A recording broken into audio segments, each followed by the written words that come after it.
మన ప్రభుత్వాలు, అది తమిళనాడు ప్రభుత్వం, నేను చెప్పేది ప్రభుత్వాలు అనేలా తమిళనాడు ప్రభుత్వాలు మనల్ని, ఎందుకంటే తెలుగు భాష కన్నడ భాష మాట్లాడుకొని ఉండే వాళ్ళని తరిమేకే చేసేటది.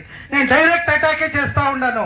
ఎందుకంటే ఇక్కడ వచ్చింది మీరు వచ్చి అందరూ చదువుకో ఉన్నారు, మేము భాషతో ఉండొచ్చు, ఏ కన్నడ అయినా మాట్లాడచ్చు, తెలుగు అయినా మాట్లాడచ్చు. ఎంగితే తమ్మ అంటాము, ఇది వాళ్ళు వచ్చి కన్నడ మాట్లాడాలి, నువ్వు ఎట్లా ఉండవు తమ్ముడు అంటారు. తమిళ్లో ఉండే ఉంటాడు, ఎప్పుడా బచ్చారు అంటే ఇట్లా మాట్లాడుకొని బతికినోళ్ళు మేము.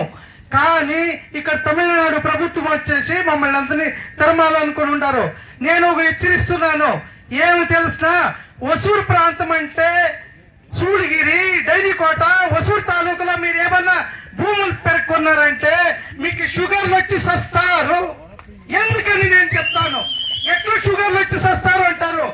కింద నీళ్ళు పోతా ఉండేది డెల్టా మావటంలో వాళ్ళు వచ్చి ఏం పండుతారు, రాగులు ఒట్లు పండుతారు, బియ్యం పండుతారు.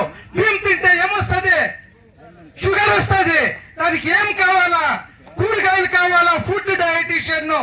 ఫుడ్ డయటీషియన్ ఎక్కడ పండుతారయ్యా, పండేది మూడే ప్రాంతాల్లో, ఒసూరు తాలూకు, సూళగిరి తాలూకు, డైరీకోట తాలూకులు. అదే 365 నాళ్ళు పండేకయ్యేది. లేదంటే ఎంటైర్ తమిళనాడులని షుగర్లు వచ్చి సచ్చేట్లు చేస్తారు. తెలుసా, ఇదేమన్నా ప్రాంతాలు మీకు ఇది షాప్ మంది తెలుసుకో. మీకు ఇచ్చి ఏ చీఫ్ మినిస్టర్ వస్తే ఏ మినిస్టర్ నన్ను వచ్చి గోపీనాథ్ అని ఏమని డెవలప్మెంట్ కావాలా, నువ్వు రైతు బిడ్డని ఎప్పుడన్నా నువ్వు వ్యవసాయం చేసింటే నువ్వు అట్లా మాట్లాడేలే. నువ్వు ఒక రైతు బిడ్డనింటే 844కి కర్ణాటకలో 8 కోట్లకి 10 కోట్లకి 15 కోట్లకి ఇస్తారు. నువ్వు ఒక 4 లక్షలు తీసి ఆమారిస్తా ఉండవా? సెంట్రల్ గవర్నమెంట్ ఇచ్చాక రెడీగా ఉంది. కానీ నువ్వు ఒక ఎంపీ అయ్యి నాకే సిగ్గులు సేటు, నువ్వు వచ్చి పార్లమెంట్ లో మాట్లాడినావా? 39 డిఎంకే ఎంపీలు ఉంటారు, మీరు మాట్లాడారా? సెంట్రల్ గవర్నమెంట్ ఇలేదని. అవును, సెంట్రల్ గవర్నమెంట్ ఇలేదని చెప్పు. ఇదే రైతులు తీసుకొని ఇదే రోడ్లు బంధించి పోరాటం చేస్తాను.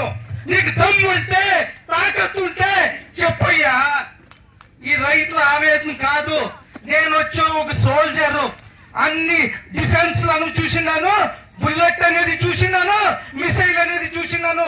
మీ పైకి తెలియదు. కలెక్టర్ నంబర్ 1 కలెక్టరేట్ ఎట్లా రెవెన్యూ వస్తుంది, గవర్నమెంట్ రెవెన్యూ తప్పకుండా ఉండేదానికి కలెక్టర్ నే ఫస్ట్ ఏం కేసు బుక్స్ చేయాలా. ఇది ఎవరన్నా రికార్డ్ రాని ఆల్రెడీ సెంట్రల్ గవర్నమెంట్ నేను చెప్పిండాను, ఇది కరెక్టే. Thank you. షుగర్లు తెచ్చి పెడతా ఉంటారు కదా, వాళ్ళకందరికి ఒకటి చెప్పేది, ఇక్కడ ఉండే ఒక సెంట్ భూమి కాదు, ఒక పిడికిడి మందు కూడా ఇచ్చారు కానీ చెప్పి శబ్దం చేస్తా ఉంటాము. ఒకటి చెప్పాలా, ఎక్కడైనా సూడిగిరి తాలూకైనా, డైరీకోట తాలూకైనా, ఒసూరు తాలూకులా ఏ రైతుకి అన్యాయమైనా అందరూ వచ్చి మేము దిగబడతామని ఇక్కడ హామీ ఇవ్వాలి. అందరూ వస్తారా? అది శక్తి. Thank you.